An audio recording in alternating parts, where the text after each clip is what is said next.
From Illinois Public Media News, this is 217 Today. I'm Kimberly Schofield. It's Wednesday, July 24th.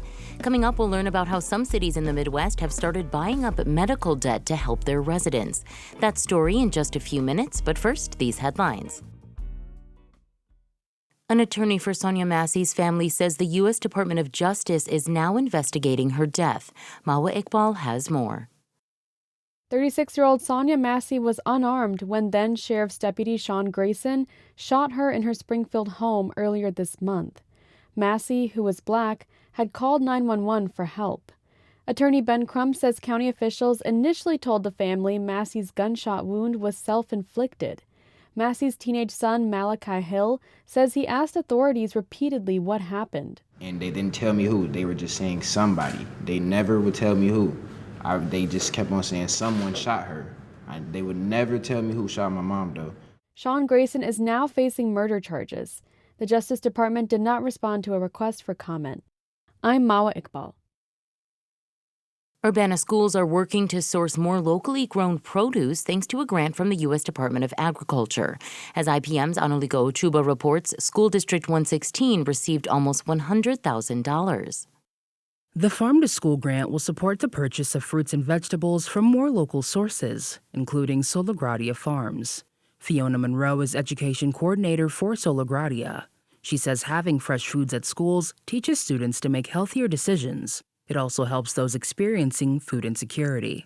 We also know that our school district locally has a very high percentage of students that are food insecure or are eligible for free or reduced price lunch. And so we want to make sure that those students are getting best possible quality of food that they can, because that might be the only meal that they're eating that day. The USDA grant is also in collaboration with the Champaign-Urbana Public Health District. In addition to providing fresh foods, it will also help expand existing programs like some schools' garden clubs and the Harvest of the Month program. I'm Anuliko Ochuba, IPM News.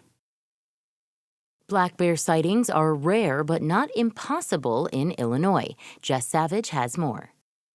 Black bears sometimes cross state lines from Missouri and Wisconsin.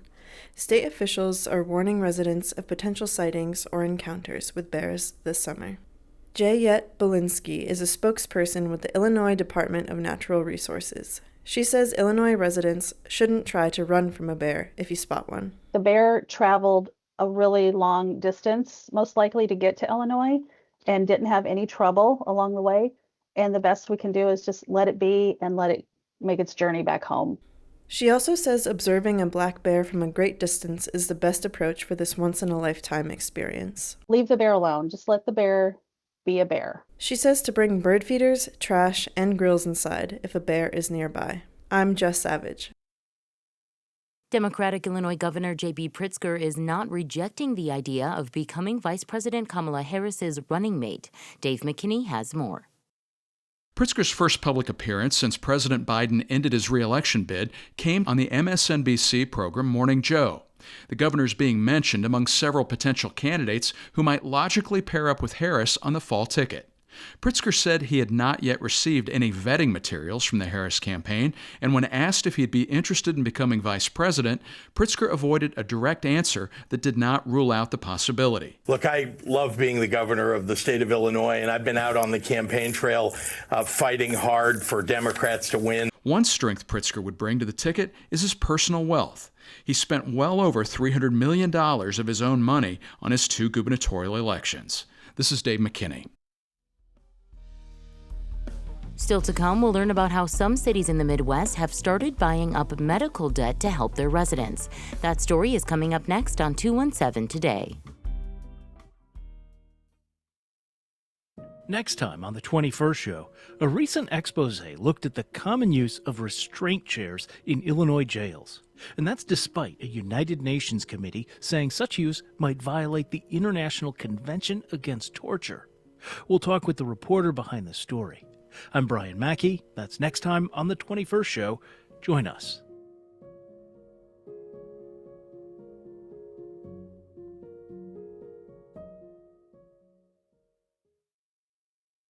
You're listening to 217 Today. I'm Kimberly Schofield.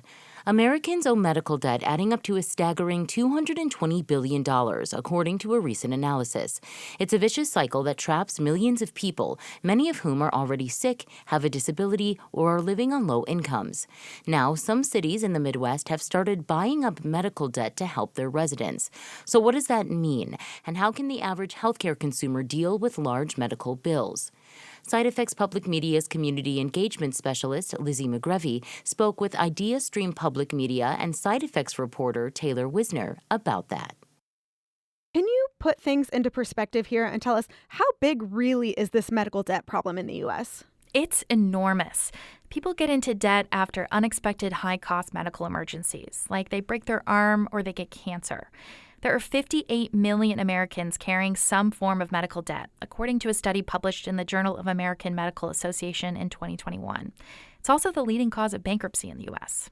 That is fascinating. And I have heard that some cities are trying to buy up this debt. Can you give us examples and tell us what exactly this means? An idea started in Cook County, Illinois, and spread to other communities that cities and counties could use some American Rescue Act funds to buy up residents' medical debts for a fraction of the actual amount of the debt owed. They do this by working with an intermediary, a nonprofit, Undo Medical Debt. The nonprofit goes to hospitals and says, "We'll buy your old medical debt," which you may have already written off, at a steep discount.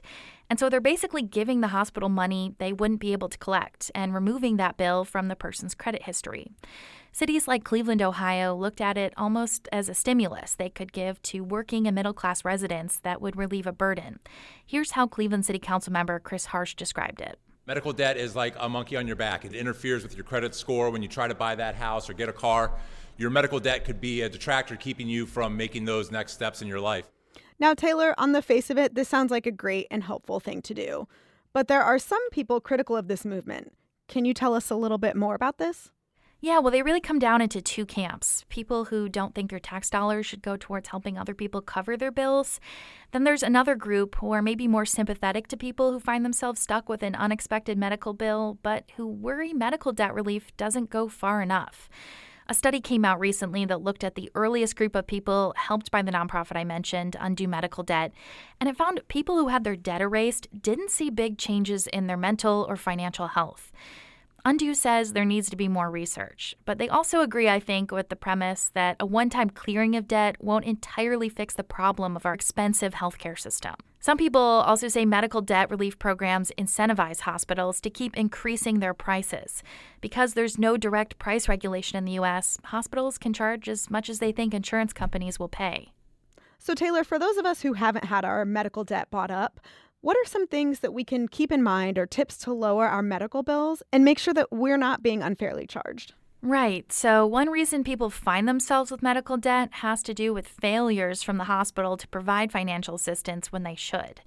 Jared Walker, founder of the nonprofit $4, says anyone who gets a big bill should first see if their hospital will cover it outright. The first thing should be to go and check to see if you're eligible for charity care, because most hospitals in America are nonprofit organizations, and they have to have these policies. Broadly, you may qualify for financial assistance if for a single person you make $46,000 or less, or for a family of four you make $97,000 or less, but this varies by state.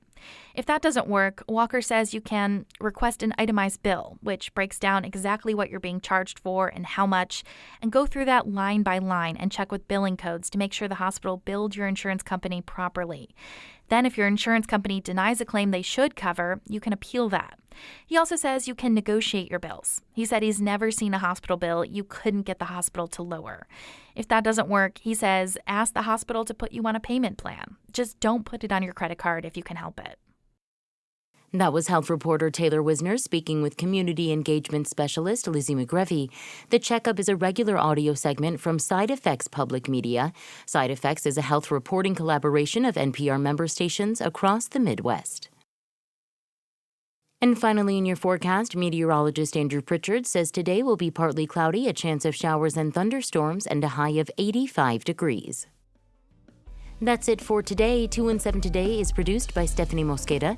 Reporting today contributed by Mawa Iqbal, Anuliko Chuba, Jess Savage, Dave McKinney, and Taylor Wisner. Music by the Kilbourne Alley Blues Band. Reginald Hardwick is our news director. I'm Kimberly Schofield. 217 Today is a production of Illinois Public Media. Thanks for listening, stay safe, and we'll talk to you again tomorrow.